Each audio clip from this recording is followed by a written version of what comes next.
A weathered brick wall, mottled by moss and time, stands mute beneath a sky heavy with burdened clouds. Amid the humid Georgia air, the once grand plantation lies quiet now, but beneath its stillness is a lingering tension threaded through every cracked beam and rotted floorboard. This is no ordinary ruin. Here, history clings like the cloying scent of damp earth, mixed with ash. Records imply that 17 enslaved people met their final shackle-bound breaths within these walls. What shadow lingers where chains once bit flesh? And what price does the land pay for such violence? That question, long avoided, murmurs insistently in the heavy silence. The plantation, nestled deep in Georgia's Black Belt, bore witness to the merciless order imposed by men who traded flesh for profit and souls for control. Its slave quarters rise from the ground in rows of soot-darkened bricks, hollow eyes staring at the present, haunted by lives compressed into cramped, stifling cells. Dragging footsteps on hard-packed dirt, the scratch of wood against stone, faint clinks of iron, a sensory residue of captivity. Accounts suggest that this place was far more than a location of labor. It was a crucible where hope was chained and often broken. The oppressive heat of summer weighed on bare skin, mingling with the stale odor of sweat, cloth, and unwashed bodies. Within these narrow rooms, shadows grew long and memories deeper, their textures etched into the grooves of worn floorboards. Beneath the harsh laws, crafted to maintain control, the plantation's brutal mechanics extended beyond physical bondage to the obliteration of identity. Slave codes dictated every movement. Punishments were swift and calculated. A branding iron's burn, a bite from the whip, the cold dullness of iron fetters tightening like a noose. The overseer, a man as relentless as the sun itself, enforced this with unseen cruelty. His presence was heavy and silent, felt in every creak of the quarter's ancient hinges and every tightening clasp of the chains. What is it about cruelty that festers in silence, and whose voices are lost to that silence? Here, in these walls marked by resignation and dread, the true depth of suffering waits patiently to be unearthed. Between the ledger's formal entries and the whispered tales of those long gone, 17 names vanish into a repeated footnote, slaves who perished chained, still clutching themselves in death as they had in life. Their exact stories fray at the edges, blurred by time and fear, but the legacy is unmistakable. Were these deaths a consequence of punishment, neglect, or desperate resistance? The ledger leaves gaps, but the land remembers, as the protagonist traces rusted shackles tangled beneath untouched floorboards, a shiver pulses beneath fingertips, an iron coldness that resists settling into history's dust. What stories hide in the unspoken, tethering the past to the present? The discovery whispers that the plantation is less a place of rest and more a vault of lingering injustice. Would you accept the weight of a history so heavy it clings like ash to your skin? The cursed quarters hold more than faded prints and broken timber. They cradle a tale of silence that refuses to be silenced. In the slow gathering dusk, the cotton fields still rustle, but beneath that soft sound is the faintest echo, chains tightening, breaths held, spirits restless and waiting. What curse arises when 17 souls perish still bound? Does the earth itself weep beneath their chains? And if so, who will listen to the mourning beneath the wind? The plantation's story begins here, not with closure, but with a whispered invocation to remember and reckon. The weight of iron, the grit of dust, and the scent of old smoke entwine as time tightens its grip on this place. The plantation, once a machine of profits and pain, now pulses beneath a cloak of melancholia, its greatest prisoners vanished, but not freed. The horrific finality of 17 chain deaths lingers like a dark thread woven through generations. It is a tragic seal upon the earth, a spectral binding of flesh and memory that refuses to loosen. As night begins to press in, the creak of a lone hinge sounds, a reminder that in this haunted place, history's chains remain unbroken.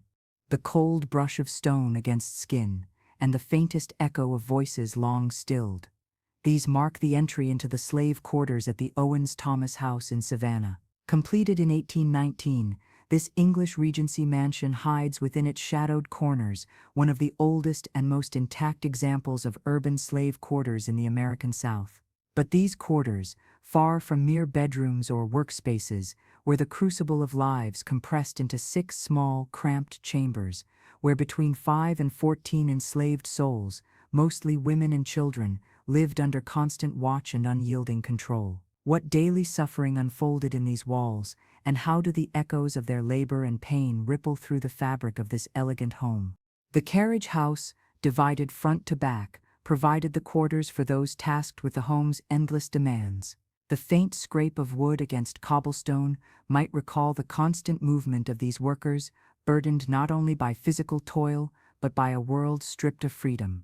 Their hands, rough from washing laundry, cooking meals, and caring for children, kept every ornate detail in the mansion pristine. The silvery gleam of china, the polished woods, the carefully cleaned carpets, all silent testaments to the tireless labor beneath the mansion's grandeur. Records suggest that the enslaved people working here endured brutal conditions, punished harshly for speaking their native tongues or practicing forbidden customs. Would you endure such a life, where every breath was measured by submission? Within the tight brick walls, the air was thick with the smells of woodsmoke, boiled rice, and unwashed cloth, a sensory weight that settled into the bones. The ceiling, painted in what was called haint blue, was believed in Gullah culture to ward off spirits and evil. This faint turquoise glow contrasted sharply with the reality below, a dominion of control and suppression. Between the daily rituals and whispered prayers, the quarters functioned as both a cage and a sanctuary. Yet the people confined here bore a resilience not often recorded in the ledgers of plantation owners. What tales are hidden in the paint's protective hue, and how much of their resistance can be traced in these brushstrokes? The presence of the overseer and the plantation's law threaded through the household with unforgiving insistence. Punishments codified in slave laws were swift and merciless, and the mere threat kept many in line. The echoes of clapped irons and whispered threats haunted the quarters as sharply as any curse. But the quarters' occupants were not nameless tools of labor. They were mothers, siblings, hands that soothed children and scrubbed floors, hearts that held on to memories of lands far beyond Savannah's reach. Records imply that after emancipation, many formerly enslaved remained within these walls, now as servants, trapped in a cycle where freedom promised little relief. How does a house built for control transform through the echo of lives long lived and barely remembered? The dark rooms, the muffled clatter of utensils, and the worn tables speak in somber tones. These quarters are more than a relic. They are a gateway into the everyday reality of bondage and survival, where a fragile humanity flickered fiercely against the prevailing darkness. It was a place where the physical weight of the past is palpable in every brick and bone, where the subtle tensions of power, endurance, and grief converge. The slave quarters at Owens-Thomas are a quiet witness, a space where the story of those who labored unseen demands to be heard. Behind every polished wood surface lies the echo of footsteps that would never leave, their stories chained to this place as surely as iron on flesh. The cold clang of iron echoes beneath low ceilings painted in a ghostly shade of blue, haint blue, the color meant to hold back restless spirits. In the Owens-Thomas House slave quarters, this ancient hue lives on as a fragile barrier between the living and those forever bound within these cramped bricks. Built in 1819 for a wealthy Savannah family, the house's carriage building shelters 6 small chambers where between 5 and 14 slaves, mostly women and children, were confined and forced into endless toil. Records imply the walls here absorbed countless whispered prayers, quiet laments, and the musky scent of sweat and wood smoke, intangible traces of humanity compressed into this confined space. What textures can reveal the daily endurance in such a place, where light struggled through small windows and freedom was a distant, unreachable horizon? Within these narrow rooms, the weight of wood and stone presses in, as palpable as the constant oversight that dictated every breath taken. The enslaved women responsible for cooking, cleaning, laundry, and childcare moved through this tight world, their hands steeped in soap and starch, their backs bowed beneath the unyielding demands of servitude. The soft scrape of broom against floor, the clatter of pots in the pantry, and the stifled laughter of children create an uneasy harmony, life persisting under the shadow of ownership. Accounts suggest that violations of the rigid slave codes brought swift and severe punishment. The crack of a whip might follow the faintest murmur of rebellion, or the forbidden use of a native language. Could hope grow amid such harsh arts of control, or was it a thread so worn it barely held? The overseer's presence was a chilling force, unyielding and silent, like the rough iron hinges that creaked under his grip. With dedicated cruelty, he maintained order, wielding punishment as a tool of fear. The physical reality within these quarters was harsh and unrelenting, but so too was the psychological landscape, a domain where every gesture, every look, and every whispered word could carry peril. It is said the ceiling's haint blue paint was a spiritual defense, a quiet rebellion against the weight of despair and the spectral chains that bound souls even beyond death. Would you find strength in such subtle resistance, clinging to a cultural talisman while your world was confined to these four walls of brick and dust? Beyond labor's suffocating rhythm, these quarters housed the intimate and resilient bonds among enslaved occupants. Mothers comforted children with whispered lullabies, hands rough from dishwater and scrub brushes, while elders passed down memories and prayers in secret tongues. Here, amid the grind of daily servitude, lived a community whose stories trace back to lands forcibly abandoned but never forgotten. Records leave gaps, yet fragments survive in objects hidden beneath floorboards, in the faint perfume of sage burned for protection, and the blue ceiling's faint glow. What echoes remain when the ledger falls silent, and history offers only shadows? These walls do not just tell of captivity, they whisper of survival and the flickering flame of a stolen past.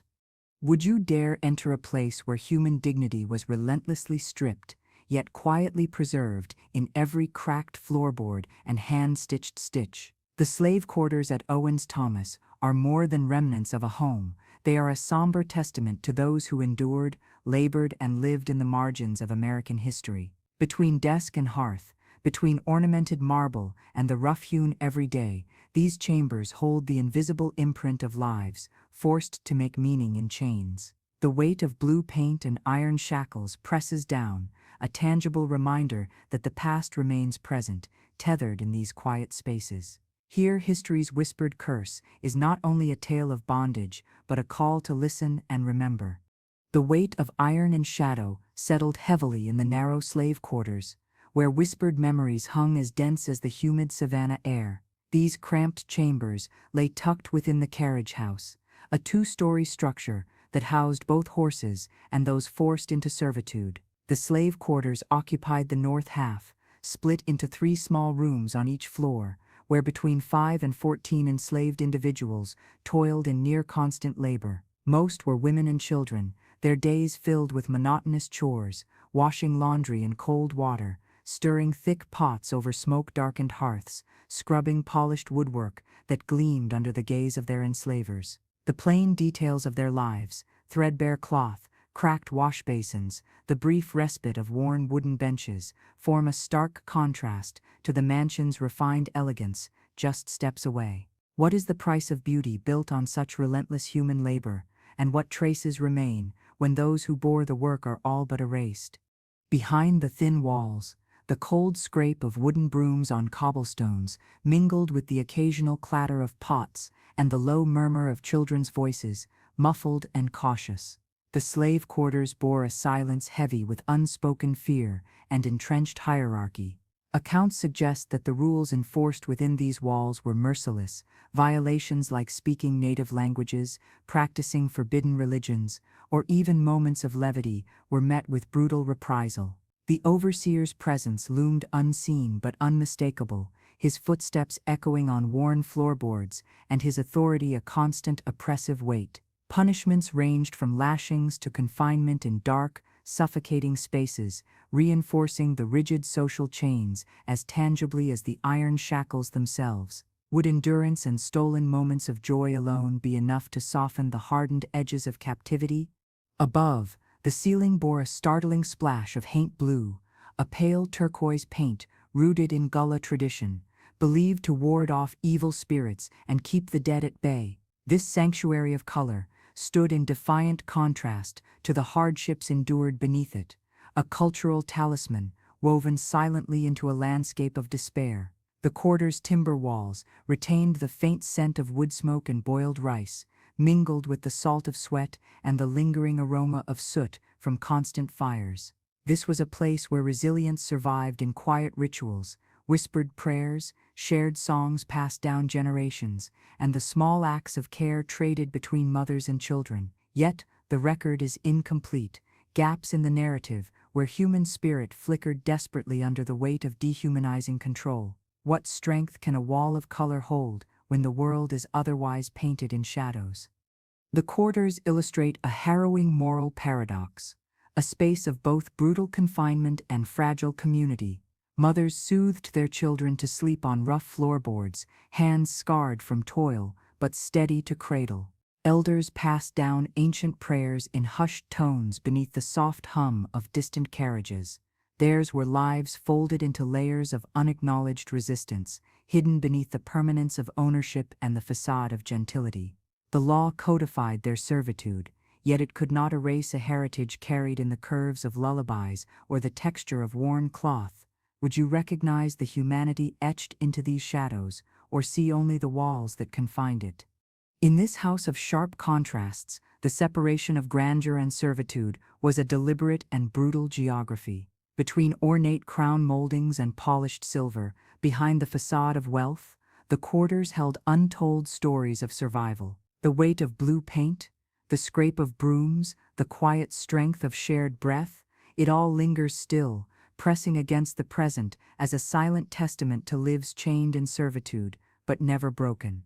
The overseer's shadow stretched long across the hard-packed dirt yard, a man whose presence required no introduction, but was felt in every tense muscle and every hurried breath within the slave quarters at Owens-Thomas. He was a relentless keeper of order, wielding punishment with the cold precision of a surgeon's scalpel. The rules that bound those enslaved here were etched not only in law, but in pain. A whispered word in the wrong tongue, a stolen moment of defiance, any mark of disobedience invited swift reprisal. Whippings, shackles, and solitary confinement were tools matched only by the silent terror that settled in the human spirit.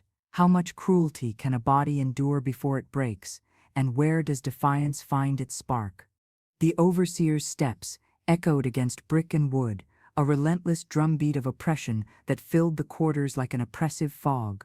The air was thick with the scent of sweat and smoke, mingled faintly with the harsher tang of iron from shackles long unused but never forgotten. Every scratched surface, every worn threshold bore witness to the struggle between submission and the desperate thirst for freedom. Records imply that punishments served as warnings, chilling lessons for those who dared consider rebellion. Yet, even in this landscape carved from fear, embers of dissent flickered. What courage is required to stoke those flames beneath such a suffocating watch?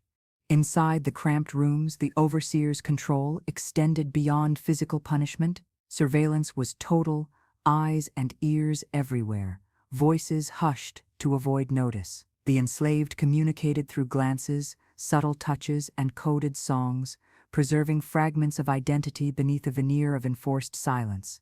The law's unyielding hand was both a blade and a chain, severing bonds while strengthening those hardened by shared hardship. Here, the overseer maintained not only the body's captivity, but also the mind's confinement, carving fear into the very architecture of these quarters.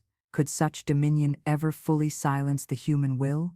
The lines between cruelty and control blurred daily, but the overseer's reign also revealed fissures in the plantation's facade of order. Rumors whispered of secret gatherings, whispered prayers, and stolen glances of hope mingling with desperation. Each punishment was recorded, each defiant act catalogued, but the human spirit's subtle acts of rebellion persisted in the shadows.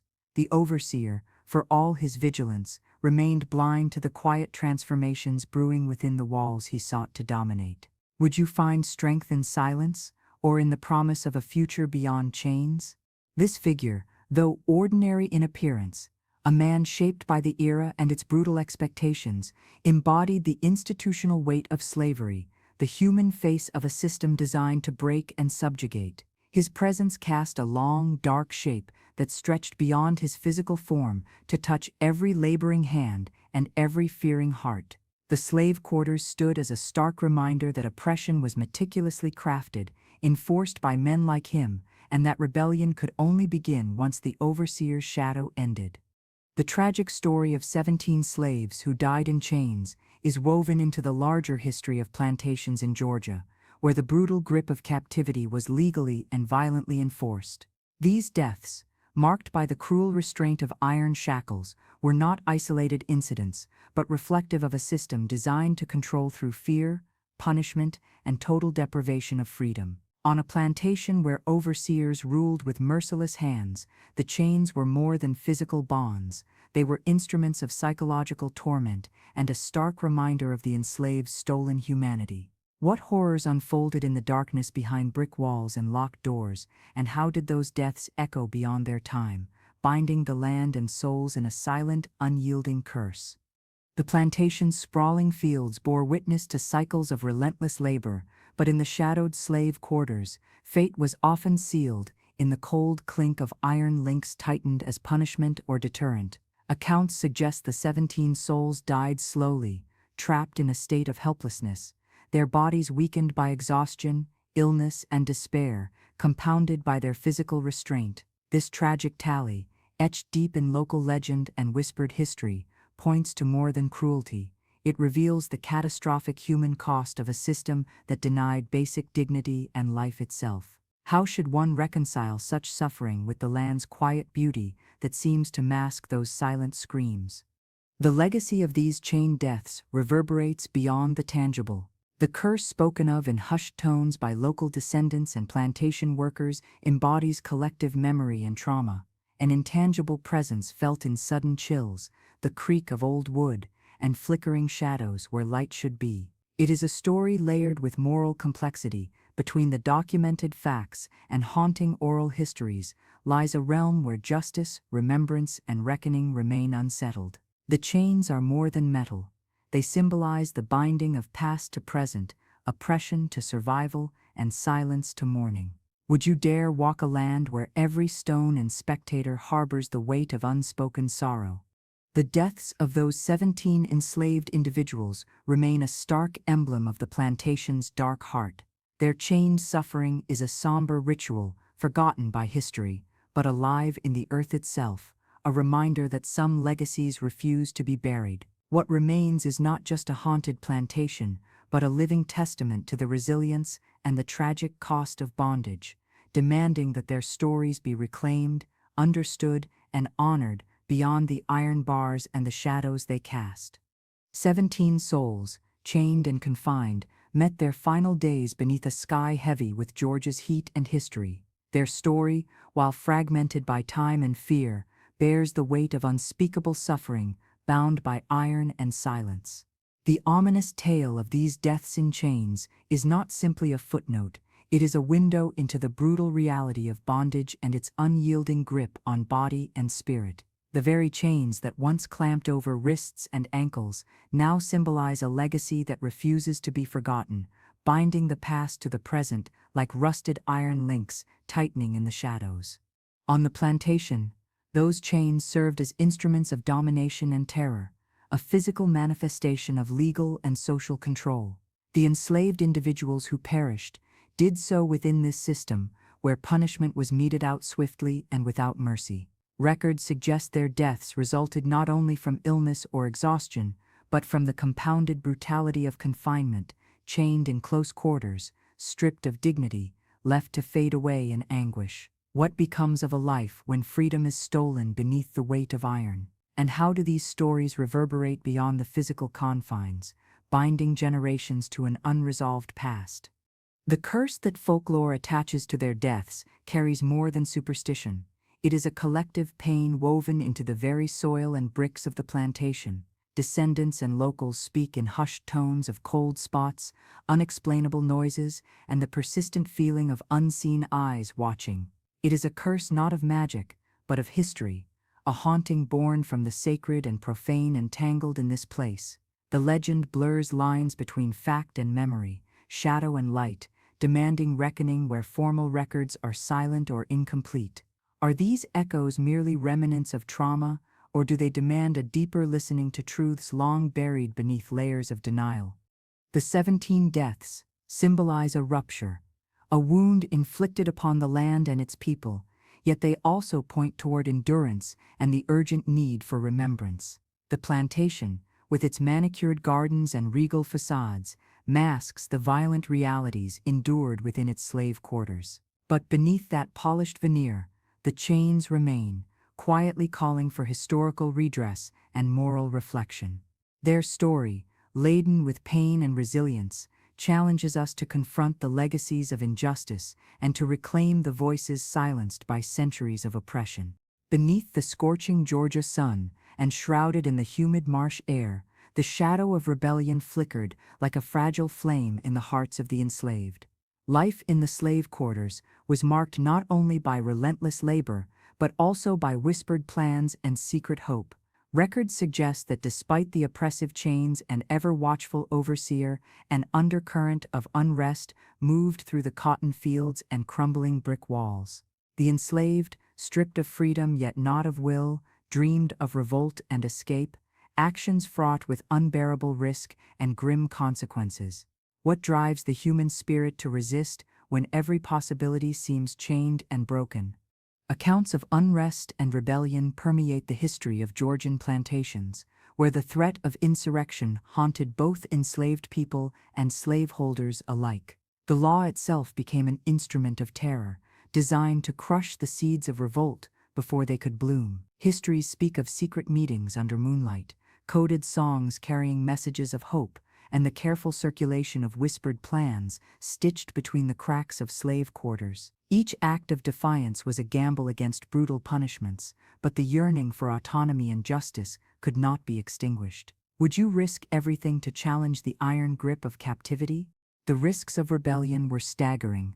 Failure often meant death or mutilation, but even survival demanded a courage that transcended fear. The overseer's rod, chains, and shackles were ever-present threats, meted out to quell rebellion and maintain control. Yet, deep in the prison-like quarters, small acts of defiance, stolen moments of rest, coded communication, subtle gestures were the lifeblood of resistance. Oral histories and fragmentary records speak of these sparks of courage, though the ledger of the oppressor preserves only the punishments dealt. Could the whispered courage of the enslaved outlast such overwhelming oppression? The relentless tension between captivity and resistance shaped every breath, every gesture within the plantation's confines. The enslaved lived in a world where hope was a flame, shielded from the wind, where rebellion was both feared and longed for. The stories of secret defiance ripple through the plantation's history, complicating narratives of submission by affirming the deep humanity of those who refuse to yield entirely. These stories, sometimes hidden, sometimes shouted through songs, are threads connecting past to present, rebellion's hopeful pulse still echoing amid the chains.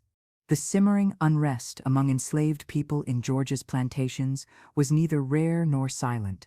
It was a constant, flickering presence, an undercurrent of hope and rebellion just beneath the surface of brutal domination. The memory of uprisings like the Stono Rebellion in neighboring South Carolina cast a long shadow over Georgia, where slaveholders lived in perpetual fear of revolt. The colony's initial decision to ban slavery in 1735 gave way to legalized bondage in 1751, precisely because the demand for labor outweighed moral hesitation. Planters sought to control and break the enslaved population with laws, patrols, and violence, but history reveals that the human yearning for freedom refuses to be chained by law.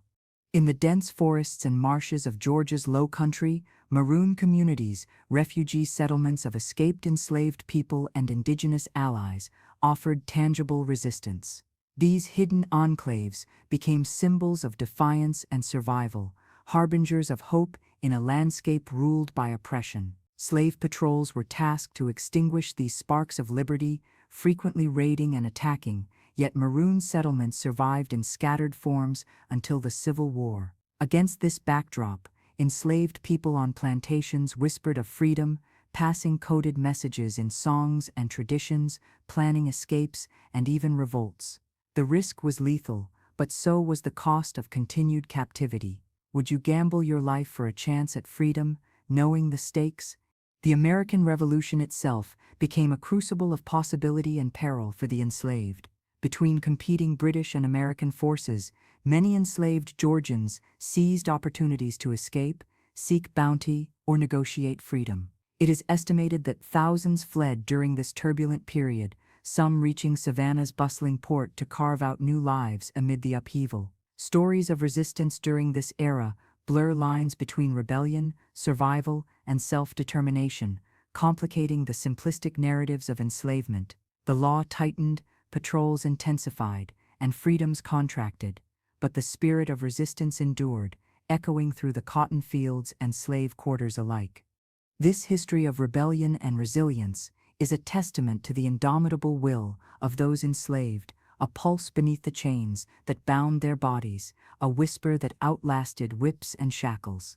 The plantation's iron grip could not fully suppress the human quest for freedom, nor erase the courageous acts passed down in memory and song.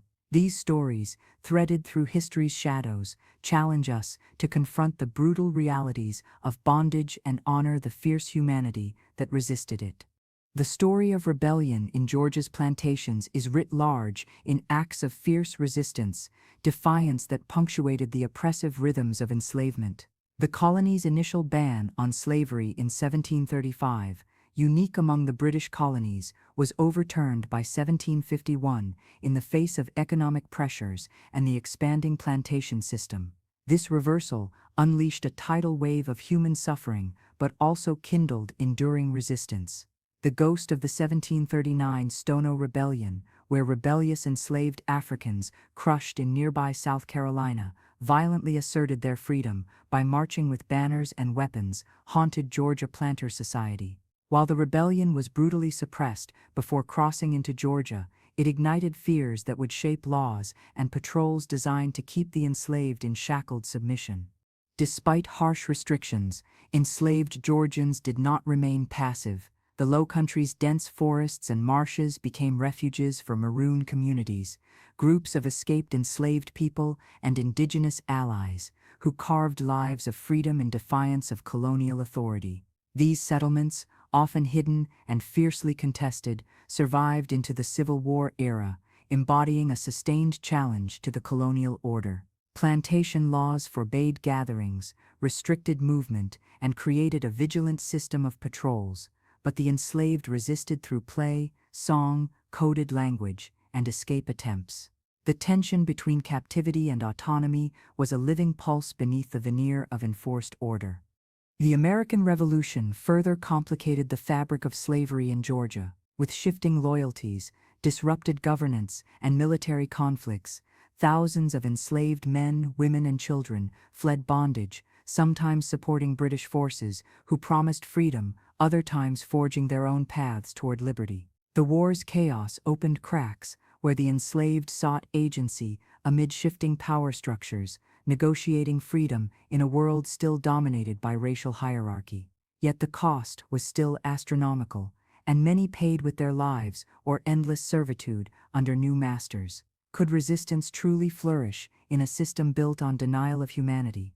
Thus, rebellion in Georgia was both physical and spiritual, a refusal to be wholly owned, silenced, or broken. The stories of escape, revolt, and silent endurance thread through the plantation's history and the ghostly echoes of places like Owens-Thomas. These narratives deepen our understanding of slavery not as a static condition, but as a contested terrain where the human spirit's fervent desire for freedom was an insurgent force against all odds. The Owens-Thomas House, completed in 1819 in Savannah, Georgia, stands as a grand example of English Regency architecture and a stark monument to the intertwined histories of wealth and human bondage. Originally built for Richard Richardson, a shipping merchant and domestic slave trader, the mansion was designed by the English architect William J. The house, with its elegant facade and intricate detailing resembling those in Jay's native Bath, was an emblem of new wealth emerging from the southern cotton economy. But behind this ornamental splendor lay a harsher truth. The carriage house on the property concealed one of the oldest and best preserved urban slave quarters in the American South, where between 5 and 14 enslaved men, women, and children lived and labored under constant constraint. The slave quarters bore witness to the daily lives of those who served the household and maintained the mansion's grand facade. Rooms were cramped and their interiors painted with haint blue, a Gullah tradition intended to shield occupants from malevolent spirits, offering a faint cultural resistance within the bounds of captivity. The enslaved included cooks, butlers, and nannies whose tireless labor supported the family's wealth and status. Records show that in 1830, George Welshman Owens, a wealthy lawyer and politician owning nearly 400 enslaved people on his plantations, acquired the house. Owens and his family lived alongside their enslaved workers, who remained confined within the quarters that formed a dark undercurrent beneath the mansion's elegance. The quarters, restored in the 1990s, reveal artifacts, rooms, and spaces that speak to the harsh realities endured by the enslaved whose narratives had long been overshadowed by those of their owners. After emancipation, many formerly enslaved people remained as servants within the mansion, bound not by chains, but by circumstance and limited opportunity. Freedom, while legally granted, came with its own burdens.